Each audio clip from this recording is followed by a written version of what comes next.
Antes de começar, permitam uma nota pessoal, sobretudo aqueles que estiveram hoje de manhã a ver a apresentação das comunidades intermunicipais.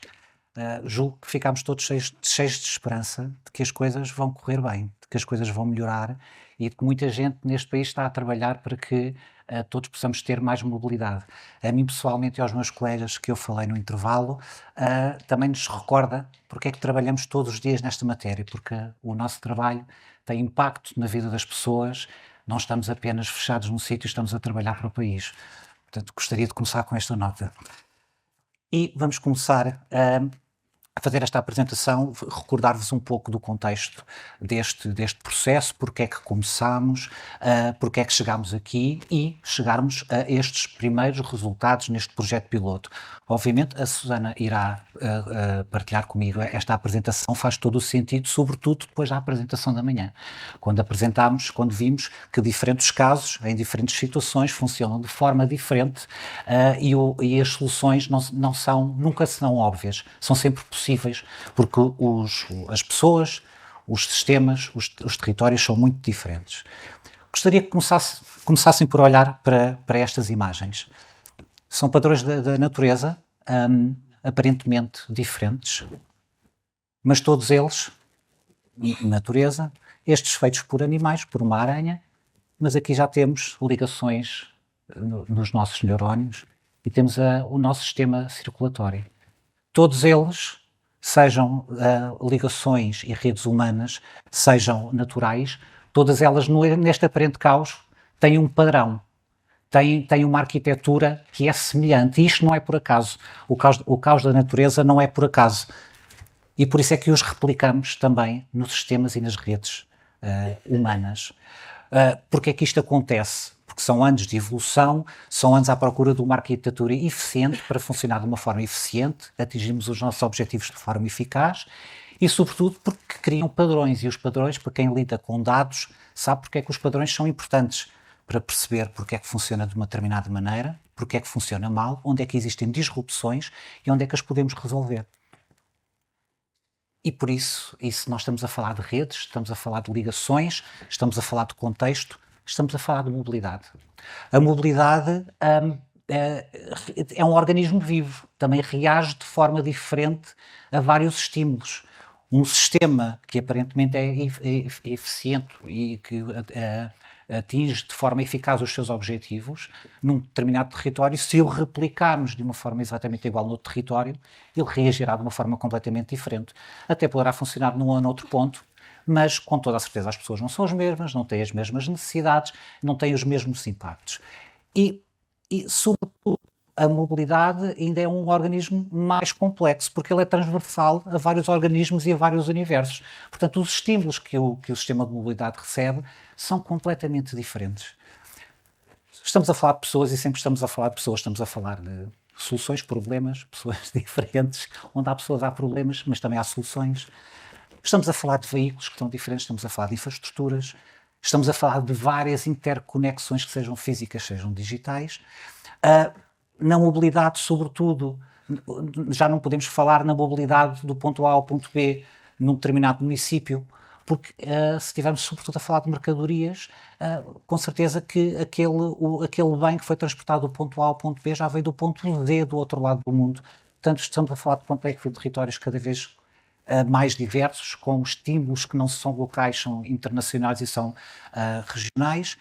E depois estas alterações sociais, obviamente que se existem alterações sociais, sociológicas e tecnológicas, elas afetam a mobilidade e vice-versa. Portanto, pensar a mobilidade é pensar em alternativas eficazes e que sejam eficientes, que sejam eficazes para satisfazer as nossas necessidades. E estas alternativas, o que vai condicionar a nossa resposta é precisamente esta eficiência e essa eficácia, independentemente do modo de transporte que esteja em causa. Nós ouvimos quase sempre que temos que apostar na ferrovia, a ferrovia mais sustentável, é com certeza mais sustentável, é um meio de futuro, mas não é o único. E do ponto A ao ponto B, eu vou escolher a ferrovia se ele for o meio mais eficaz para satisfazer as minhas necessidades. Portanto, temos que pensar nestas alternativas, temos que pensar numa perspectiva multimodal, temos que pensar em todas as componentes que que são utilizadas para funcionar este sistema, temos que pensar nas pessoas. Só assim é que podemos ter este organismo vivo, a crescer, a frutificar e a fazer sentido por si só.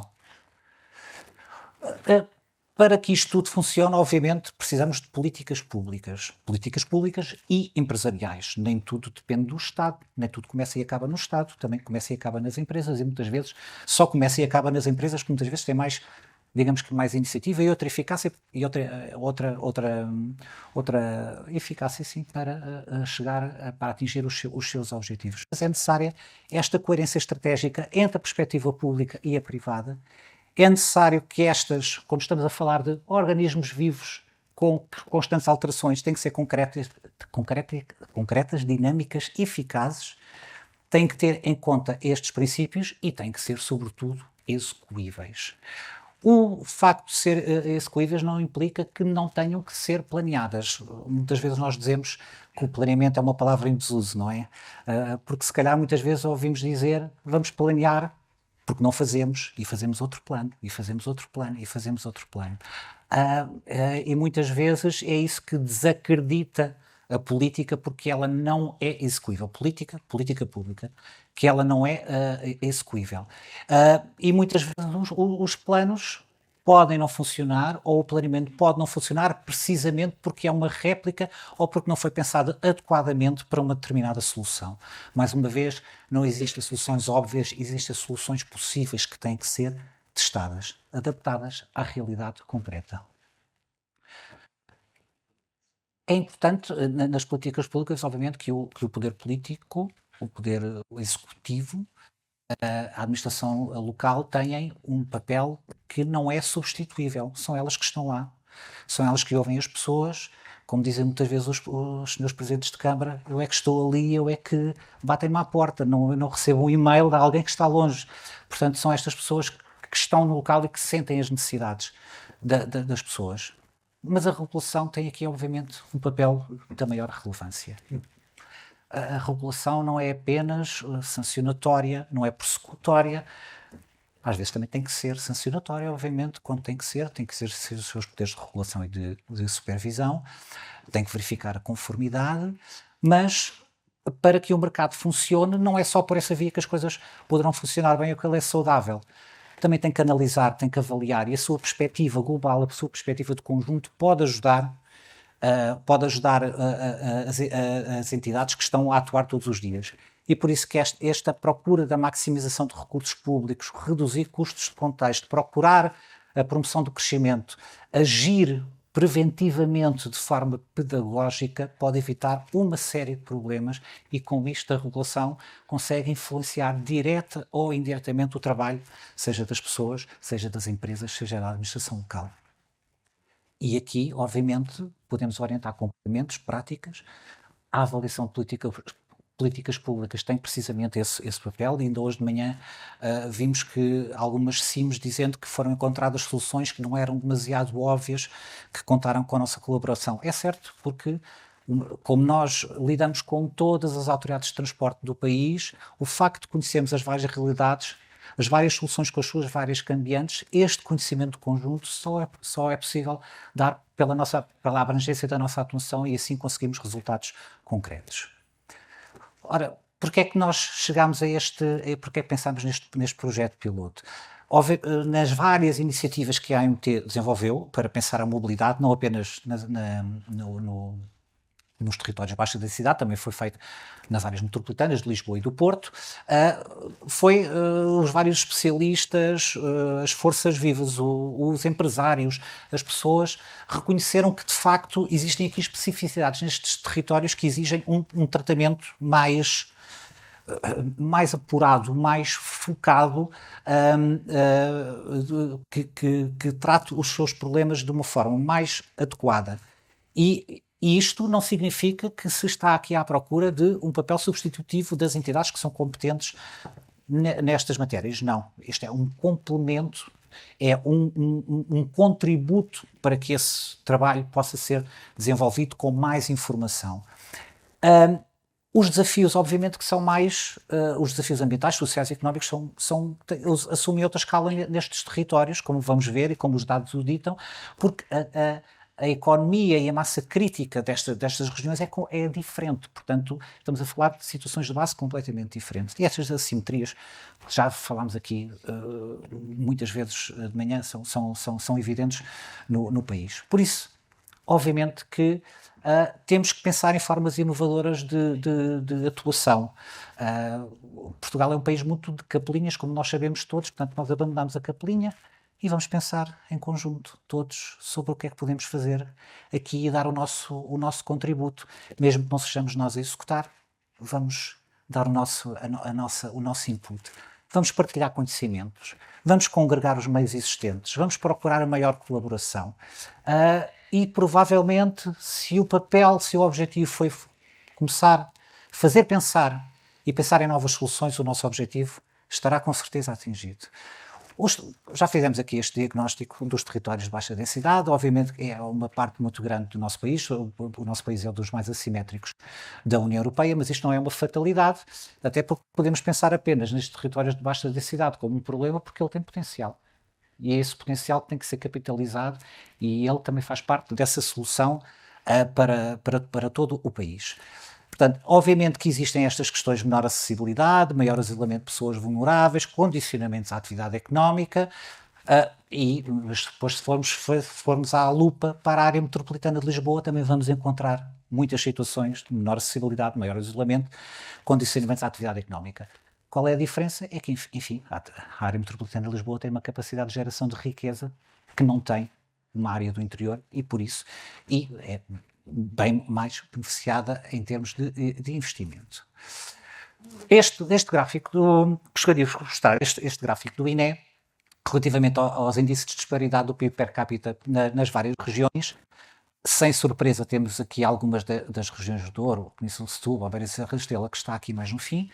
Lisboa está lá no início, mas reparem, a disparidade é muito superior na área metropolitana de Lisboa. Portanto, quando nós estamos a falar de índice de desenvolvimento, geração de riqueza da área metropolitana de Lisboa, isso não resolveu a disparidade de nível de vida que existe dentro da própria região.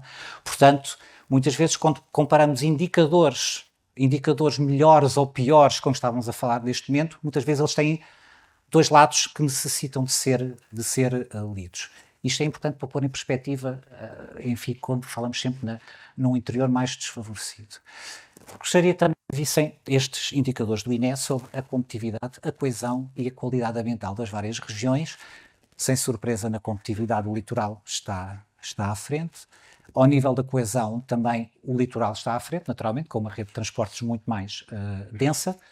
Na qualidade ambiental, também, sem surpresa, o interior tem maior qualidade ambiental. Provavelmente este fator de qualidade ambiental seria capitalizador de investimento e de novos habitantes se houvesse uma adequada rede de transportes e de mobilidade e de conectividade. Portanto, cá está uma potencialidade desaproveitada do interior, onde tem indicadores claramente superiores ao litoral. Não podemos deixar de falar novamente, e isto é, digamos que, o que temos sempre na cabeça relativamente às melhores práticas de sustentabilidade. As orientações nacionais e internacionais, sejam as ODS das Nações Unidas, seja o Pacto Ecológico Europeu, sejam os nossos próprios estudos, todos eles são constantemente repetidos por nós, escalpelizados, densificados. E porquê? Porque, de facto, são exercícios de planeamento, exercícios de benchmarking, que lidam com toda a informação, a melhor informação, os dados, as estatísticas que existem, precisamente porque se eles estão bem, não vamos mudar, não vamos fazer novos exercícios. Portanto, nós temos aqui reflexão que pode ser utilizada e cujos princípios gerais podem ser aplicados nos territórios. Ora, quais é que foram os pressupostos para este projeto piloto? Desde logo, uma união de vontades entre a administração local e o regulador. Na cabeça, sem margem para dúvidas, promover os valores de inclusividade e acessibilidade. e pensar em todas as atividades económicas e serviços essenciais. Ou seja, temos que encontrar uma forma de ligar que ninguém fique de fora, sejam pessoas, sejam empresas, e criar as melhores formas de ligar estas várias entidades. Olhar para os instrumentos de ordenamento e de planeamento do território que já existem.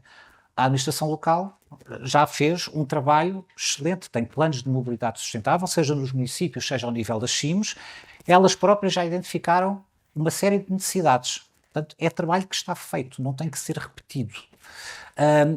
E é a partir daí que se vai pensar no que é que poderá ser acrescentado. Portanto, olhar para isto e até para o velhinho Penopote, o Plano Nacional de Ordenamento do Território, que já muita gente esqueceu que existe, mas está lá.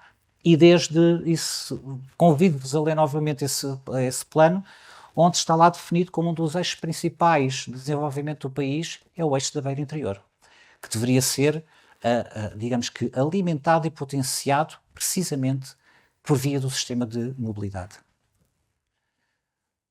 E este projeto tem três componentes, uma delas que tem ali aquelas duas partes, portanto, avaliar a aplicação das melhores práticas, recolher dados, recolher informação que a AMT tem, informação que os municípios e que as CIMs têm, juntar as estatísticas, juntar todos os dados das várias entidades, olhar para as estratégias que existem, qual é a organização das acessibilidades, pegarem toda essa informação e, desde logo, georreferenciá-la. Não é possível pensar em melhores formas de criar um sistema de mobilidade que possa ser integrado se ele não for georreferenciado. Depois passará, obviamente, por outra fase que está condicionada pelas anteriores, que tem a ver com capacitação e por pensar em formas digitais e físicas de ligar estas pessoas.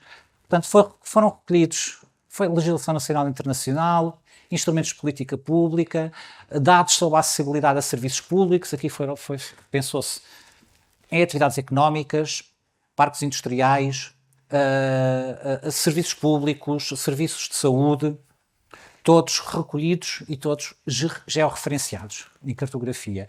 Depois, identificadas as necessidades de mobilidade que já estão perfeitamente identificadas pela administração local. Portanto, o que as pessoas precisam, o que é necessário servir. Portanto, tudo isso foi coligido. Juntar depois os dados operacionais do transporte público e aqui juntou-se não só a rede que existe, como aquela rede que está planeada. O desenvolvimento do sistema de transportes ocorreu de forma, digamos que, diferenciada em fases diferentes no país todo. Neste momento, os sistemas de transportes nas beiras da Serra da Estrela e na Beira Baixa, os procedimentos são lançados, ainda os concursos, digamos que a grande rede ainda não estão implementadas, mas estão a ocorrer, e também tivemos em conta isso. Portanto, todos os exercícios de planeamento e de contratos feitos pelas CIMs em conjunto com os municípios também foi tida em conta. E para conjugar todos estes dados não implicou apenas estarmos a juntá-los todos, baralhar e voltar a dar. Tivemos em conta todos estes princípios, que são os princípios que comumente são aceitos sobre o planeamento da mobilidade sustentável. Integração de todos os modos, modos de transporte, mobilidade partilhada e mobilidade ativa. Aqui, obviamente, e tendo em conta este caso concreto, pensámos, obviamente, digamos que na preferência ou no estudo do sistema ferroviário ou das ligações ferroviárias como estruturais na organização da região, depois mais à frente será melhor explicado. Digitalização do planeamento e gestão do território, ou seja, hoje em dia já não é possível resolvermos da forma tradicional, seja o planeamento, seja a gestão do território e, sobretudo, os dados. Nunca como hoje tivemos tantos dados e para gerir essa enormidade de dados precisamos de meios digitais.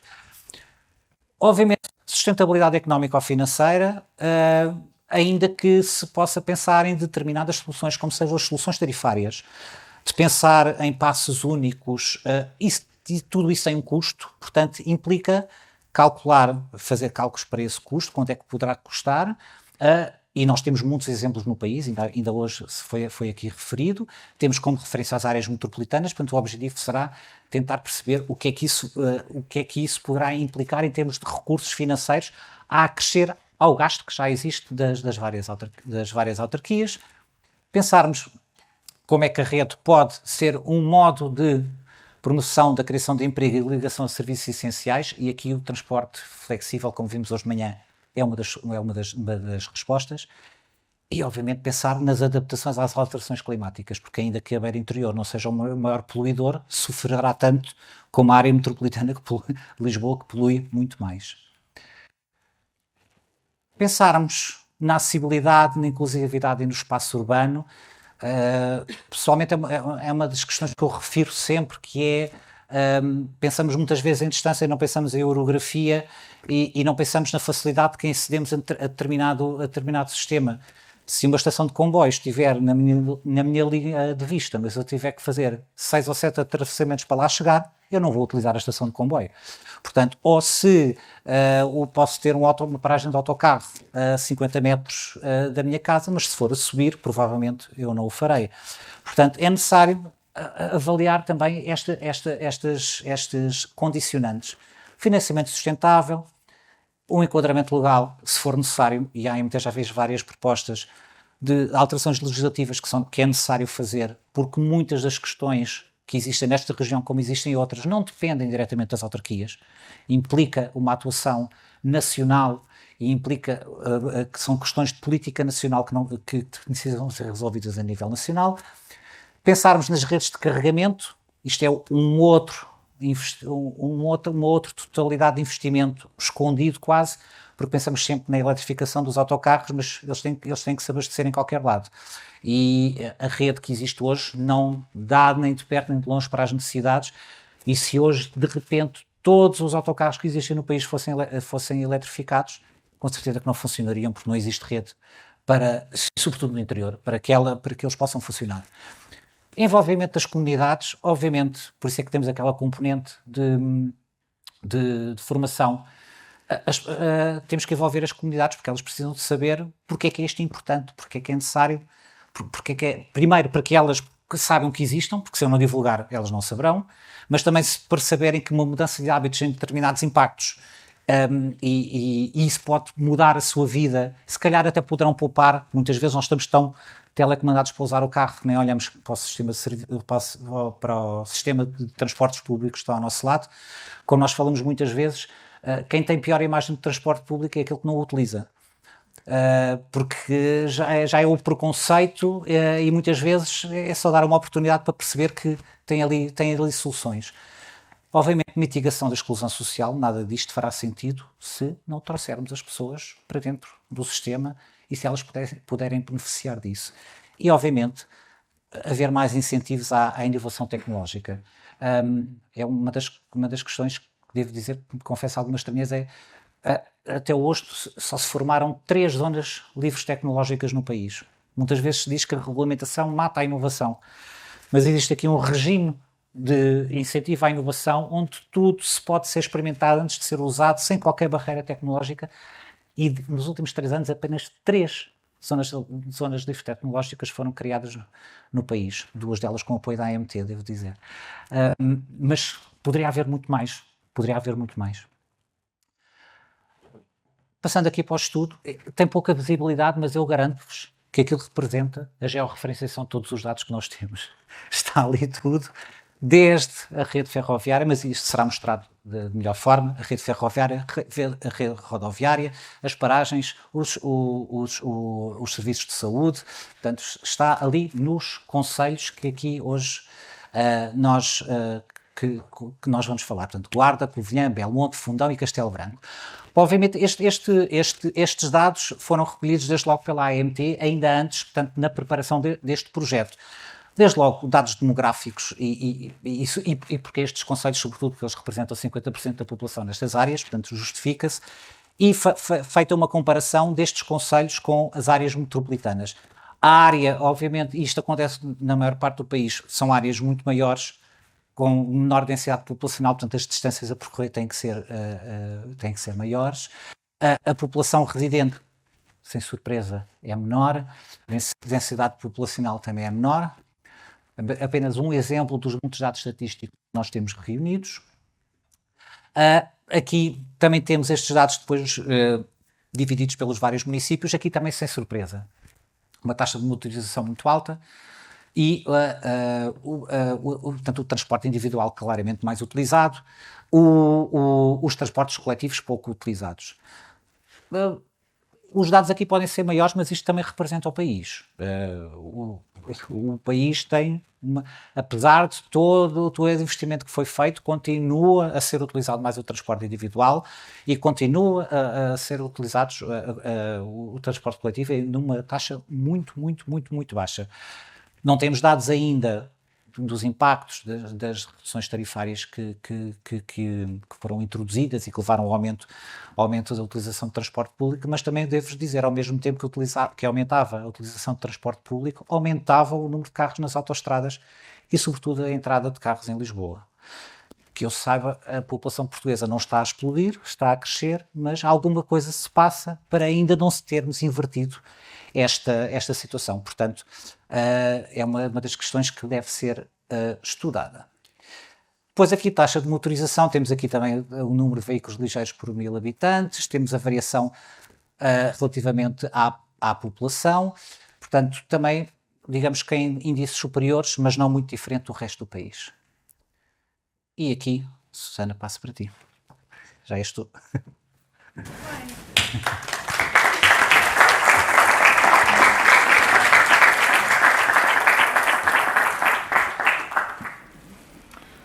Ora, então, cá estou eu novamente, prometo ser rápida. O estudo que apresentamos hoje aqui, fase 1, parte de três conceitos, da relação entre três conceitos similares. O de mobilidade integrada, o de mobilidade inteligente e o de mobilidade como um serviço. A primeira componente, mobilidade integrada, implica, no âmbito que tem o estudo, avaliar a mobilidade nos territórios de baixa densidade, onde o transporte público regular, como já referimos muitas vezes da parte da manhã, geralmente não é viável por motivos financeiros, e assim a mobilidade integrada, no conceito que tem neste estudo, prende sobretudo com a eficiência do serviço, com a frequência do serviço e com a adaptabilidade do serviço às necessidades dos utilizadores. O conceito de mobilidade inteligente visa o acesso aos transportes públicos por parte do utilizador através de uma tecnologia associada a todo o ecossistema, permitindo ao utilizador obter informação em tempo real sobre os modos de transporte, sobre os veículos, sobre os serviços disponibilizados, sobre os operadores, sobre os tarifários, etc.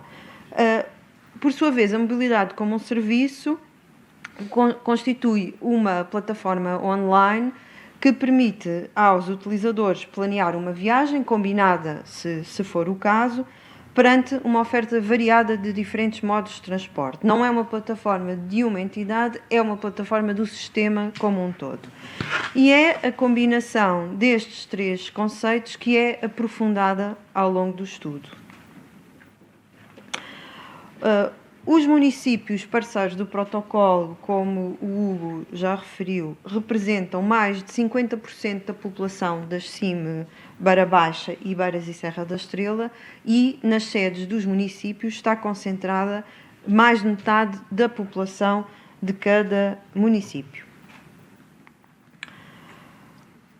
O estudo identifica os principais polos geradores de procura ao nível da saúde, da educação, das atividades económicas, e para cada um destes polos fomos identificar de forma georreferenciada a infraestrutura rodoviária e ferroviária existente e os vários polos de atração de procura existentes em cada um dos municípios.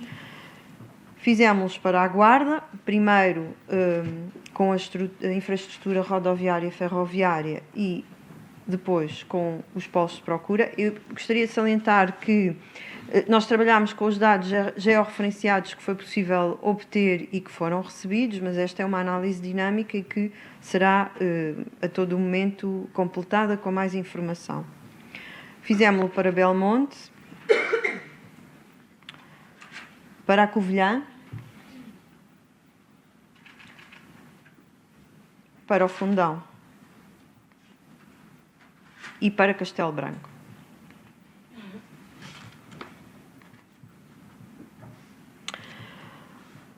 Relativamente às infraestruturas de transporte e, em particular, a ferrovia, os territórios dos 5 municípios são atravessados por 2 linhas ferroviárias, a linha da Beira Baixa e a linha da Beira Alta.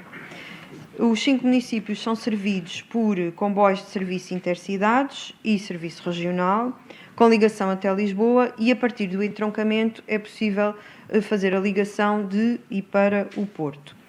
O eixo da Cova da Beira é um eixo de mobilidade muito importante no interior do país. No entanto, face à densidade e à procura, é difícil manter níveis elevados de frequência.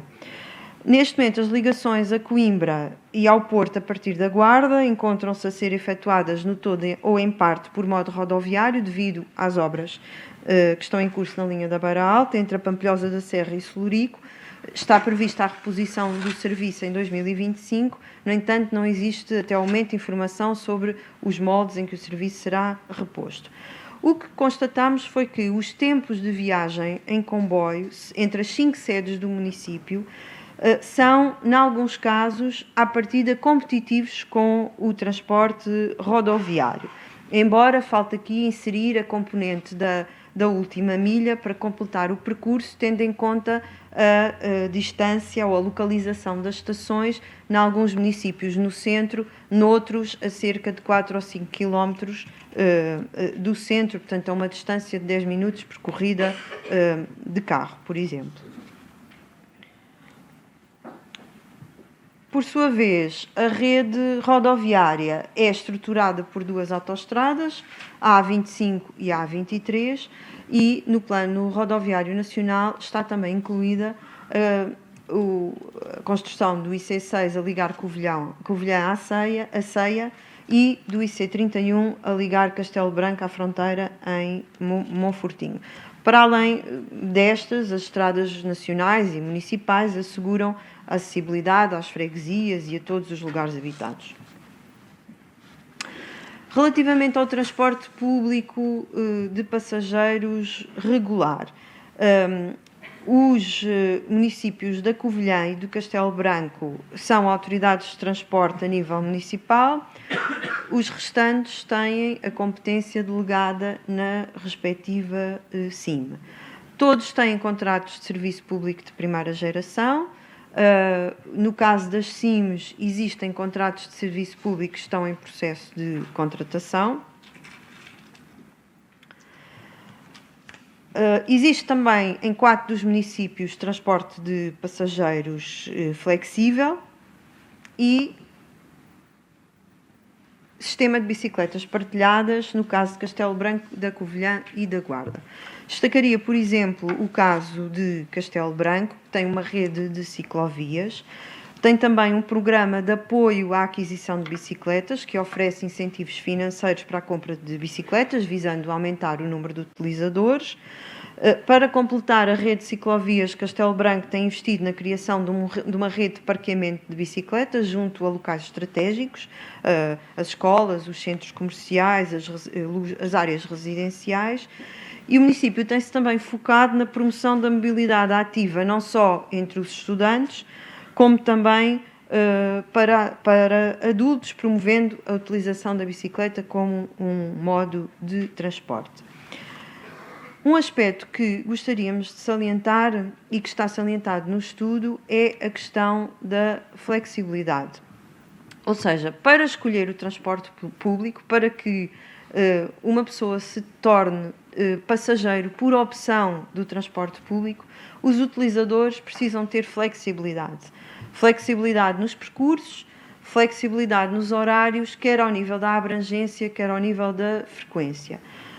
As pessoas escolhem o automóvel porque o automóvel permite-lhes viajar no momento em que pretendem, para o destino que pretendem, e se quiserem alterar a deslocação também podem fazê-lo a qualquer momento. E por isso um sistema de mobilidade integrada deverá ter necessariamente esta componente da flexibilidade. A 3 níveis: na utilização, na oferta e na operação. Do ponto de vista de um passageiro, para que se possa considerar que estamos perante um sistema de mobilidade integrada, existem 3 componentes do sistema que devem ser asseguradas. A oferta dos serviços de transporte, incluindo vários modos, coletivos ou individuais, regulares ou flexíveis. A informação sobre os serviços de transporte, quer por meios estáticos, quer por meio dinâmicos, analógicos ou digitais. E o acesso facilitado, quer por via do tarifário, quer por via da bilhética, aos serviços de transporte. Estas componentes visam, cada uma delas, ultrapassar uma barreira à utilização dos transportes públicos, a insuficiência de serviços que cubram as necessidades de mobilidade, a dificuldade em planear o recurso e em obter informação sobre os horários e as combinações de vários modos de transporte, e a complexidade e, em alguns casos, onerosidade do sistema tarifário e a necessidade de comprar mais do que um título de transporte para uma única deslocação. Ora, relativamente à oferta integrada para a beira interior, o estudo parte do pressuposto de que o território que liga os 5 municípios está configurado em torno de um corredor dominante e cada um destes nós funciona como um portal de entrada e saída nesse corredor, onde se encontram as principais infraestruturas de transporte, a linha da Beira Baixa e a A23. É como a senhora Presidente referiu na sua intervenção, a analogia com as bacias hidrográficas, e por isso o estudo faz referência à designação de bacia de mobilidade. Propõe-se assim que o sistema de acessibilidade seja organizado em 3 camadas. O eixo principal, ao longo do eixo da Cova da Beira, que liga as 5 sedes do município, onde se encontram as principais infraestruturas de transporte e também a maioria dos movimentos. O acesso às sedes dos municípios, onde está a origem ou destino da grande maioria das deslocações e onde é provável que exista um volume suficiente para o transporte regular, e a distribuição no restante território, dando acessibilidade às diferentes freguesias e lugares habitados onde a procura é mais reduzida. Nesse sentido, o estudo propõe a criação de um serviço ferroviário regional expresso, com paragem apenas nas sedes do município, e uma paragem opcional com a possibilidade de extensão até Vila Velha de Ródão. Este serviço deverá ter um horário cadenciado, com circulações a cada hora, em ambos os sentidos, sempre ao mesmo minuto e com a adequada coordenação. Nada impede que alguns destes serviços sejam assegurados por via do comboio intercidades, que depois seguiriam viagem até Lisboa ou até ao Porto. O slide representa os tempos de viagem que são próximos dos tempos de viagem da ferrovia. Por exemplo, o serviço entre Guarda e Castelo Branco teria um tempo de percurso de 87 minutos, apresentando-se mais favorável do que os 100 minutos por rodovia. E a possível extensão a Vila Velha de Ródão poderia fazer-se com um acréscimo de 24 minutos.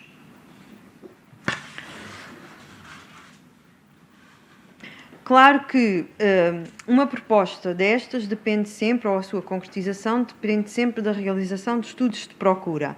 No entanto, dos dados que foi possível analisar, existem já indicadores que apontam no sentido de ser uma solução viável. Há sempre que considerar a questão do acesso às sedes de município. Como referi, Castelo Branco, Fundão e a Covilhã têm estações ferroviárias dentro da malha urbana principal, permitindo alcançar estes destinos a pé, mas a Guarda e Belmonte têm estações a menos de 10 minutos do centro, por estrada, implicando a utilização do transporte rodoviário, coletivo ou particular. É, portanto, fundamental que este eixo funcione com a integração com os autocarros urbanos. quer autocarros urbanos que sirvam a estação ferroviária, ou, se a frequência não for suficientemente elevada, com uma articulação dos horários de modo a permitir os adequados transbordos. No caso de Belmonte, deverá ser implementado um serviço rodoviário entre a estação e a vila com horários articulados.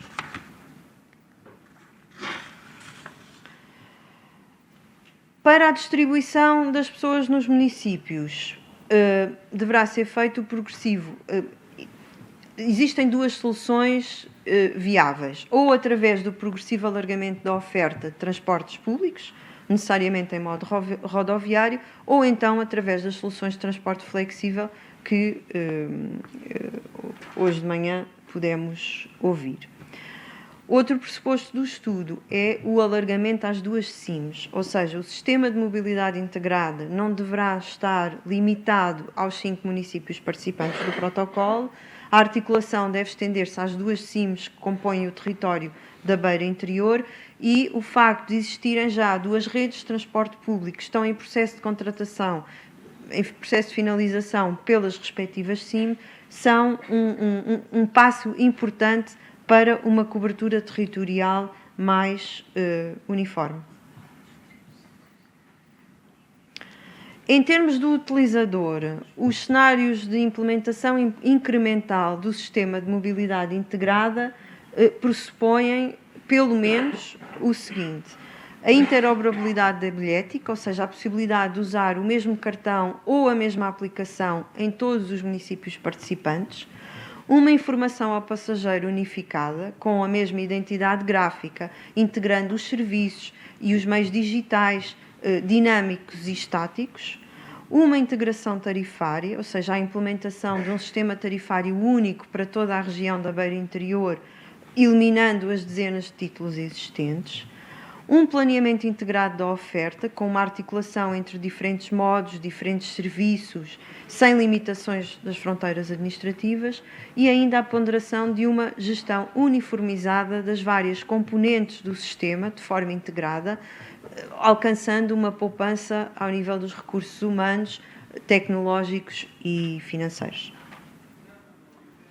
Em conclusão, o diagnóstico e muitas das necessidades já foram identificadas nos instrumentos de planeamento municipais e pelas SIMs, que têm vindo progressivamente a resolver e a mitigar lacunas.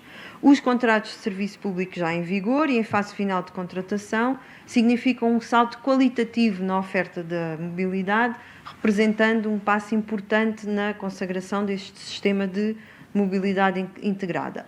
Obviamente que um progresso para um sistema de mobilidade integrada à escala regional deverá necessariamente ser faseado, sendo certo que alguns aspectos, como a interoperabilidade da bilhética ou a informação aos passageiros, poderão ser implementados já com os contratos de serviço público em vigor. A componente do serviço ferroviário exigirá uma articulação com o Estado e com a CP, naturalmente. Permitam-me, por fim, destacar algumas recomendações que já constavam do estudo Obrigações de Serviço Público Verdes, no sentido de que a competitividade dos transportes públicos está condicionada por questões estruturais. O investimento na ferrovia, o financiamento pouco equitativo do interior por parte do Estado, a ausência de fontes alternativas de financiamento estáveis, sobretudo no interior, a necessidade de medidas de incentivo, incluindo fiscais, para investimento, a introdução de mecanismos de repartição de esforços quanto a metas de descarbonização e a necessidade de formação de jovens e profissionais em mobilidade sustentável. O estudo pode ser consultado e descarregado através deste link e, posteriormente, no site da AMT. Muito obrigada.